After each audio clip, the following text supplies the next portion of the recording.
911, what's your emergency?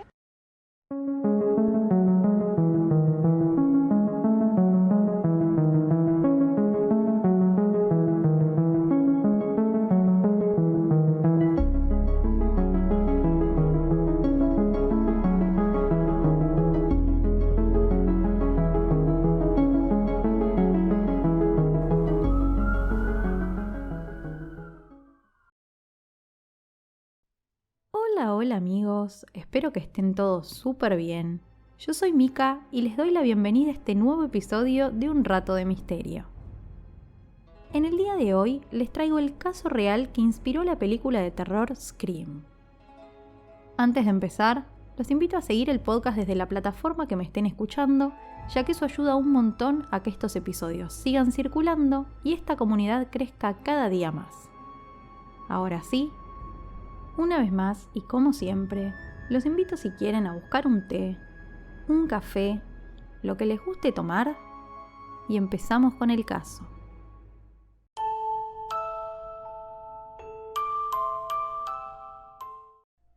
A lo largo de los episodios de este podcast hemos hablado algunas veces de historias reales que inspiraron películas.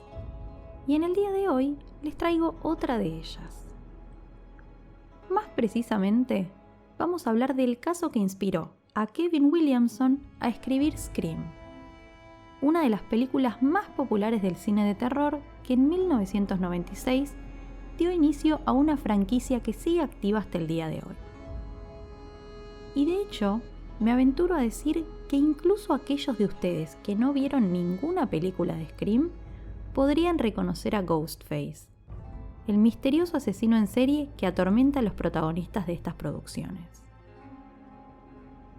Bueno, el caso que inspiró la creación de esta película, y en particular de este personaje, tuvo lugar en 1990 en la ciudad de Gainesville, dentro del estado de Florida.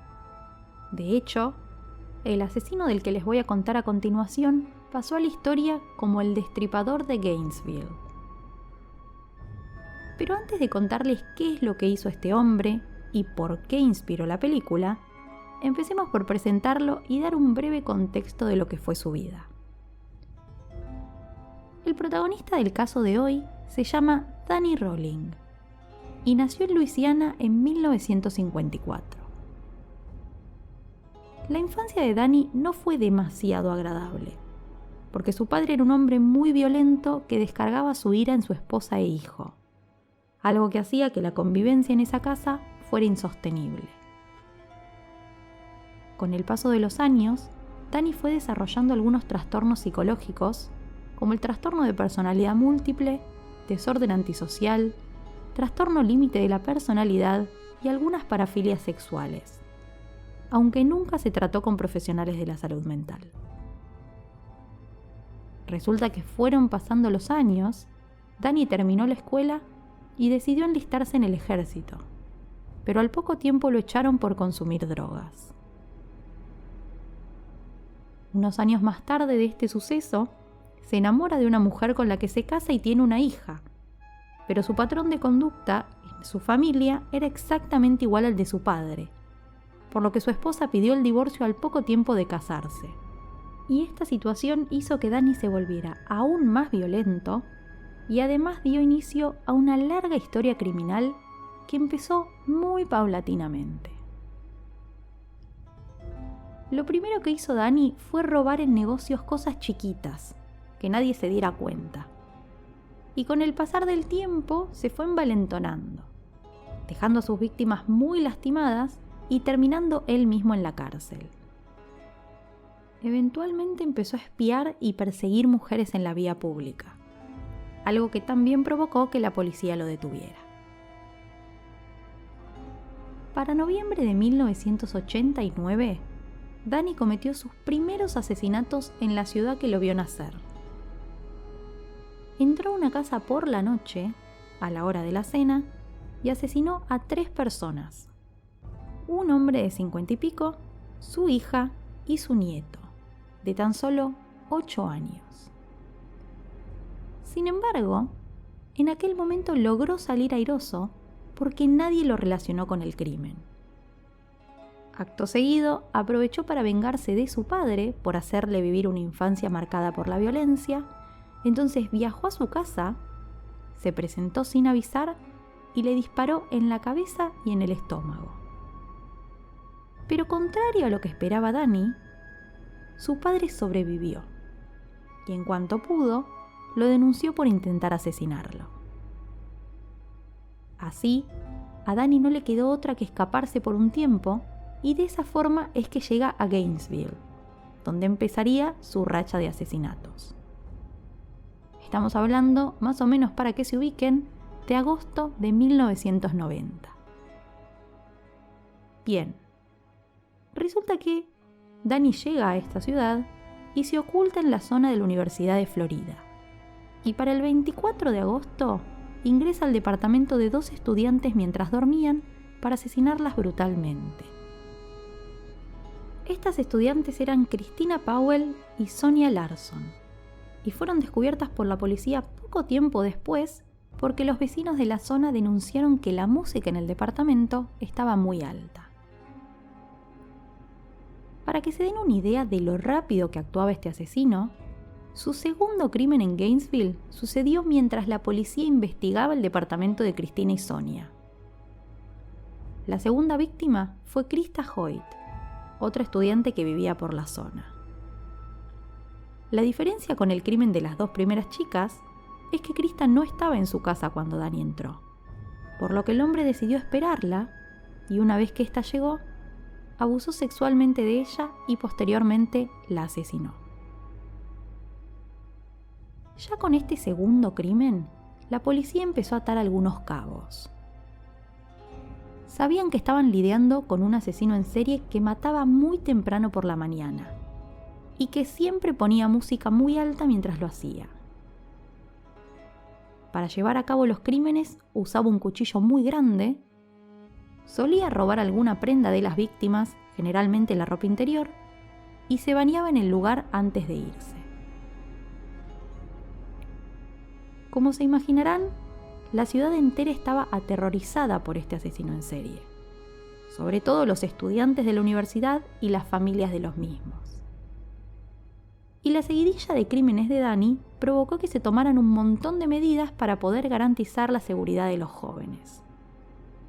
Sin embargo, nada de todo lo que hicieron alcanzó para ponerle un freno a Danny, que 3 días después de matar a Krista, asesinó a 2 estudiantes más, Tracy Pauls y Manny Taboada.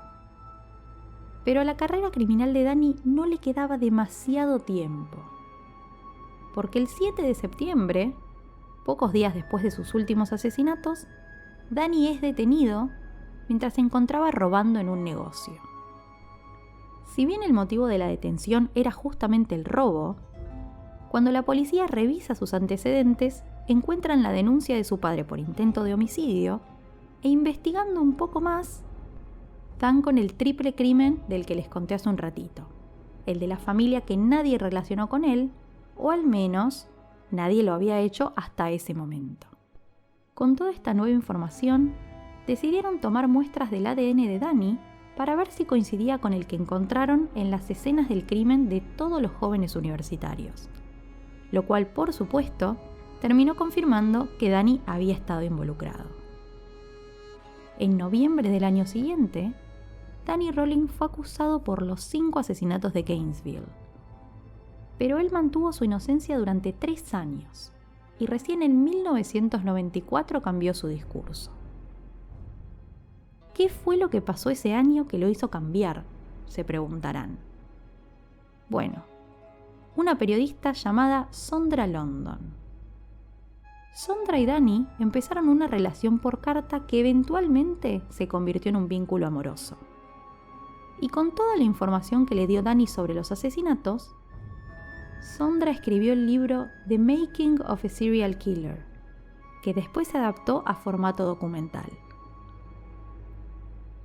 Luego de colaborar con el libro y de cara al juicio, Danny finalmente se declaró culpable de los crímenes, pero dijo que la responsable había sido una parte de su personalidad, a la que llamaba Géminis, que dijo que se había desarrollado a raíz de toda la violencia a la que fue sometido por su padre. En marzo de 1994, el jurado lo declaró culpable de todos los cargos y lo sentenció a pena de muerte. A partir de ese momento, Danny Rowling estuvo encarcelado y aprovechó sus últimos años para casarse con Sondra London y para dar algunas entrevistas a la prensa. Finalmente, Danny fue ejecutado el 25 de octubre de 2005, más de 15 años después de haber empezado su violenta racha de asesinatos, y con la película que inspiró su historia convertida en un fenómeno mundial.